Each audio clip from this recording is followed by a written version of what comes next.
Let's focus a little more on the FMCG space now. Abneesh Roy, the Executive Director at Nuvama Instl Equities, is joining in to talk about that. Abneesh, hi, good morning, and thanks a lot for being with us.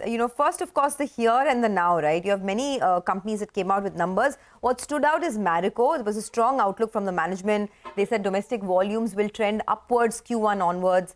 How are you positioned on the stock? Yeah, definitely. Thanks for having me. What we are seeing, Sonia, is across the board, FMCG companies' commentary is changing for the good. We had highlighted earlier that in FY25, 3-4 things will change for the sector. One is volume growth, especially in rural, will come back. If you see, monsoons will be good, but already in Q4, when there is no monsoon, almost every company is saying that already some improvement is there, or they expect that rural will now start growing faster and maybe even faster than urban for some companies. Second point is pricing growth has been negative for the sector in FY24. I think FY25 for every company it will be positive, and that will also help in operating leverage because there is some bit of inflation plus long-term average. If you see, FMCG companies have taken a 3% CAGR in pricing, while last 1 year it has been negative. So there is a high pricing power and high comfort also to pass it on to customers. Third, of course, is local players had become an issue in the last 1 year. It's always a cyclical thing. Whenever there is a sharp inflation followed by sharp deflation, the local players come back because suddenly they also have higher gross margins and they start advertising.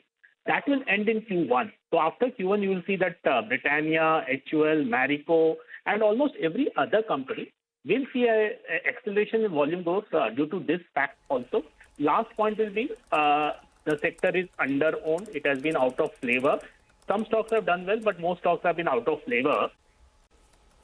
Sorry, yes, there was some drop. Yeah, Marico, we are positive, Prashant, so definitely we upgraded also. So we see all those things which I described for the sector. For Marico also, it will pan out. Already in Parachute, if you see, they have started taking price hike. They have taken 6% price hike in some of the SKUs. And we expect that in Saffola also. In second half, there will be a price growth coming back.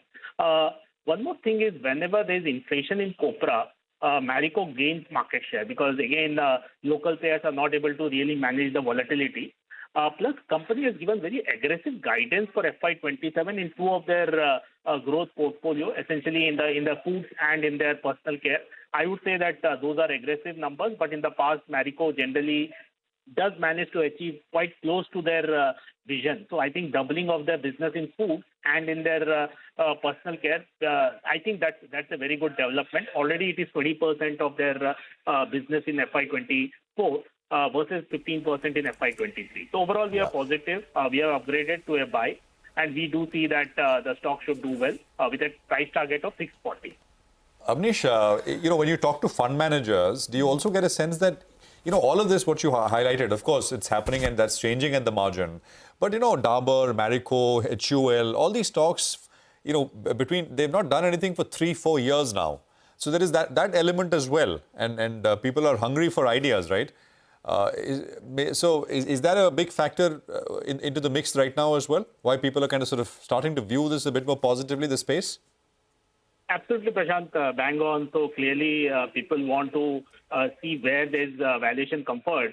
Also, election results will be known in the next 1 month. I don't see there's a big surprise there, but always there is some level of skepticism here and there. So again, from a government and policy and that kind of a perspective, FMCG is a safe space. So yes, we are seeing sector rotation happening. If you see IT index, there is a fair bit of correction also. So yes, fund managers are now much more amenable to hearing these ideas. These are a bit out of flavor, but because of monsoon, because of pricing coming back, generally commentary also improving, plus local player issue is also now behind in Q1. I would say yes, definitely sector allocation will increase for FMCG.